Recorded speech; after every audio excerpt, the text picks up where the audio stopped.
ஐயா வணக்கங்க ஐயா. வணக்கம். ஐயா இந்த 61 நாட்கள் பலன்கள் பார்த்துட்டு வந்துட்டுருக்கோம். ஸோ அந்த வரிசையில் இன்னைக்கு நம்ம பார்க்கக்கூடிய ராசி கடக ராசி.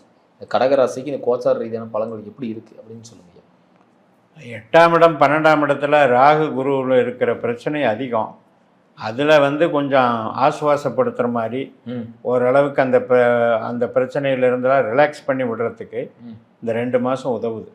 காரணம் என்ன அப்படின்னா, சூரியன் உச்சமாகிறார் 10ஆம் இடத்துல, அதுக்கு லாபஸ்தானத்தில் வர்றாரு. இந்த 2 மாதம் மற்ற கிரகங்கள் எல்லாமே மேச ரிஷபத்தில் வர்றது, இதெல்லாம் இவங்களுக்கு சாதகமாக இருக்குது. அந்த வகையில் நம்ம இந்த 2 மாதத்தை இது வரைக்கும் இந்த ஒரு வருடத்தில் இது ரிலீஃப் பண்ணுற மாதமாக எடுத்துக்கலாம். சிறப்பு. அதே மாதிரி திருமண வாழ்க்கையும் உறவு சார்ந்த விஷயமும் எப்படிங்க இருக்குது? இப்போ தற்காலம் பார்த்திங்கன்னா, இந்த வாய் பேசினாவே பிரச்சனை. அதாவது பேச்சு ஏதோ ஒரு வகையில் அடுத்தவங்கள காயப்படுத்துது. அதனால் உறவுகளில் பார்த்திங்கன்னா துண்டிக்கிற மாதிரியே இருக்குது நிலைமை. குடும்ப உறவுகள் துண்டிக்கக்கூடிய அமைப்பு. தெய்வ அனுகிரகம் அப்படின்னு போகும்போது அதுலேயும் குளறுபடிகள். இப்போ ஒரு பூர்வீக சொந்த பந்தம், பெற்றோர்கள் சொந்த பந்தம், இது சார்ந்த வகையில் அவ்வளவா அனுசரணை இல்லை. அது மட்டும் இல்லை, நமக்கு செலவுகள் கட்டுக்கடங்காமல் ஆகிறதுனால அந்த செலவுகள் மூலமாக நமக்கு அவப்பெயர் வருது. குடும்பத்தில் உறவுகள் மத்தியில் அவப்பெயர் வருது. ஏதோ ஒரு விஷயத்துக்கு பண்ண போய் அது மொத்தமாகவே நம்மளை மைனஸ் அப்படின்னு முத்திரை குத்துற அளவுக்கு கிரகங்கள் செய்கிறதுங்கிறது தான் பிரச்சனை. ஆரோக்கியம் எப்படிங்க இருக்குது?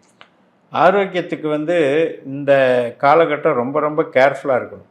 காரணம் என்னென்னா, இப்போ குரு ரோகாதிபதி. கடகராசிக்கு ரோகம், நோய், ருணரோக சத்துருஸ்தானாதிபதி. அவர் 12ஆம் வீட்டில் இருக்கிறதுங்கிறது சிகிச்சை பெறுவதை காட்டுவது. அதனால் அடிவயிறு தொந்தரவு, கொலஸ்ட்ராலு, சுகர் சம்மந்தப்பட்டது, நீர் உடம்பு பெருக்கிறது, தூக்கம் கெடுறது, இது சம்மந்தப்பட்ட விஷயங்கள் பார்த்துக்கணும். அதே மாதிரி கழிவு பாதைகள், மோஷன் போகிற ட்ரபுள், இதெல்லாம் சம்மந்தப்பட்டது பார்த்துக்கணும். ஒரு வகையில் பார்த்திங்கன்னா, ராகு திசை குரு திசை நடக்கிறவங்களுக்கெல்லாம் கட்டிகள் சம்மந்தப்பட்டது. சில உடம்பில் மசில்ஸில் கட்டிகள் வரும், உள் உறுப்புகளில் கட்டிகள் வரும். இதெல்லாம் கொஞ்சம் கவனமாக பார்த்துக்கணும். ஆரோக்கியம் செக் பாயிண்டில் தான் இருக்குது. செகண்ட் ஹாஃப் கொஞ்சம் சீர்படும். அதாவது மே 15லேருந்து ஜூன் 15 வரைக்கும் உள்ள காலகட்டம் ட்ரீட்மெண்ட் எல்லாம் முடிஞ்சு கொஞ்சம் ஃப்ரீ பண்ணி விட்டுரும். சிறப்புங்க. பொருளாதாரம் எப்படிங்க? பொருளாதாரத்துக்கு அருமையான காலகட்டம்.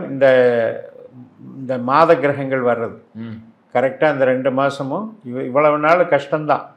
விரயம், கஷ்டம், வட்டி கட்ட முடியல, அல்லது சம்பளம் பத்தலை, தொழிலில் போட்டது வரவு வரல, பல நெருக்கடிகளை கொடுத்துட்டு இருந்ததில், கட்டுக்கடங்காத செலவுகள் கொடுத்துட்டு இருந்ததில், செலவு பண்ணுறதுக்காக காசு வருதுன்ற ஒரு சந்தோஷத்தை இந்த கிரகங்கள் கொடுக்கும்.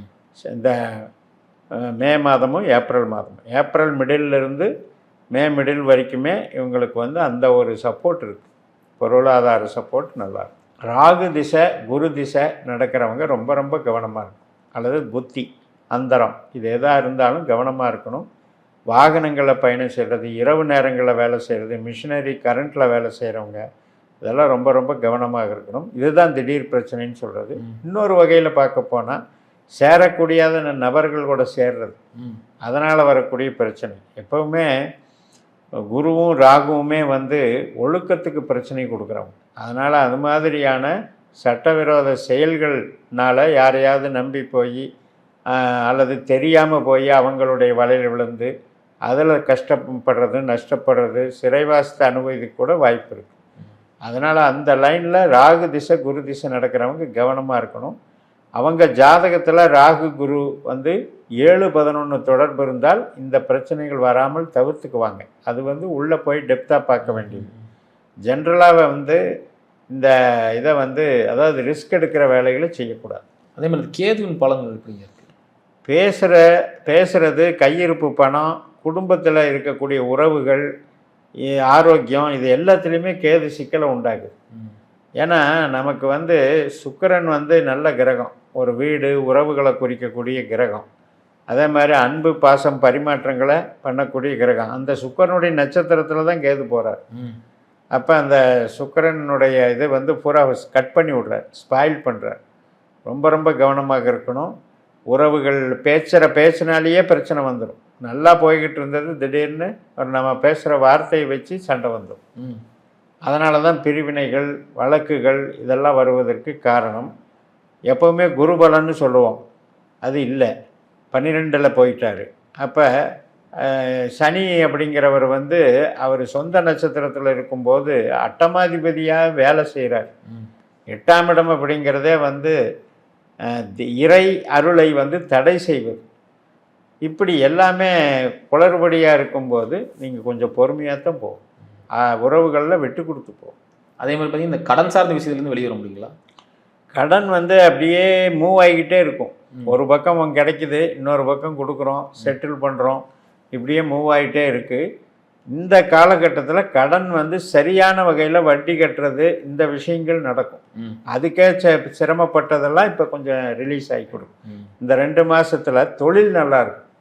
தொழில் நல்லா இருக்கிறதுனால உங்களுக்கு ஒரு தெம்பு கிடைக்கும், கடனுக்கு பதில் சொல்கிறதுக்கு நல்லா இருக்கும். சரி, இந்த கடகராசி நேயர்கள் எந்த விஷயத்தில் ரொம்ப கவனமாக இருக்கும்? ஐயாவின் அறிவுரையே கொஞ்சம் சொல்லுங்கள். இவங்களுக்கு மெயினாக அந்த நான் சொன்னபடி சட்டம் அப்படிங்கிறத காப்பாற்றணும். எது செய்யக்கூடாது, எது செய்யணும், எத்திக்ஸ் ரீதியாக. ஆமாம், அது மட்டுமல்ல, நம்ம வந்து பிறரை நம்புறதுல ரொம்ப ரொம்ப கவனமாக இருக்கும். எனக்கு அது தெரியாது, இவரை இந்த முகமாக தான் நினச்சேன், அவர் இப்போ உள்ளே போய் பார்த்தா அந்த முகமாக இருக்கார் அப்படின்னு ஏன் பண்ணுறாரு அப்படின்னா அது ராகுவினுடைய மாயை தோற்றம். அப்போ ஒருத்தருக்கு ஜாதகத்தில் குரு மறைவு பெற்றால், ஏன்னா கடக ராசியிலேயே குரு வந்து நட்சத்திரமாக இருக்கார், புனர்பூசமாக இருக்கார்.